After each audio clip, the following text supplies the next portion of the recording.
একটা খুশির খবর দিচ্ছি, 29শে আগস্ট রিলিজ করছে গৌরী সিনেমাটি। এই সিনেমার অসাধারণ সংলাপ, মিষ্টি প্রেমের গল্প, অসাধারণ গান এবং দারুণ দারুণ সুন্দর অনুভূতি দিয়ে ঘেরা এবং নতুনত্ব দিয়ে ঘেরা এই গল্প আপনাদের মন জয় করবে আশা আমি রাখছি। এটি এলপিডি প্রোডাকশন হাউসের প্রথম ছবি এবং আমার সঙ্গে অতি অবশ্যই এটি এলপিডির প্রথম কোলাবোরেশন। এই ছবির নির্দেশক হচ্ছেন প্রসেনজিৎ হালদার। সিনেমাতে অনেক ভালো অভিনেতারা রয়েছেন যাদের আপনারা সত্যিই পছন্দ করেন।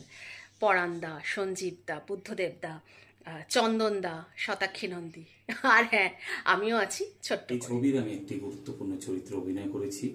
চরিত্রটির নাম উজান মল্লিক। এই উজান মল্লিক কে কি তা জানতে হলে আপনাদেরকে 29শে আগস্ট আপনাদের নিকটবর্তী প্রেক্ষাগৃহে গিয়ে দেখতে। আমি ওটাতে একটা গুরুত্বপূর্ণ চরিত্রে আছি। আশা করি তোমাদের সবার ভালো লাগবে। আমি তো আছি, আপনারাও আসবেন। আপনারা অবশ্যই সিনেমা হলে গিয়ে ছবিটি দেখুন এবং এলপিডি প্রোডাকশন হাউসের এই প্রথম প্রয়াসকে সাফল্য করে তুলুন।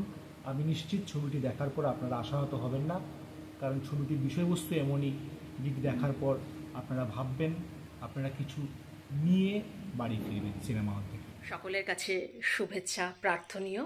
গৌরীর টিমের পক্ষ থেকে আপনাদের কাছে অনুরোধ, আপনারা সিনেমাটি হলে গিয়ে দেখবেন এবং অবশ্যই আপনাদের ভালো লাগা খারাপ লাগা যেটাই হোক জানাতে কিন্তু ভুলবেন না। সবাই ভালো থাকবেন, শুভেচ্ছা সকলকে।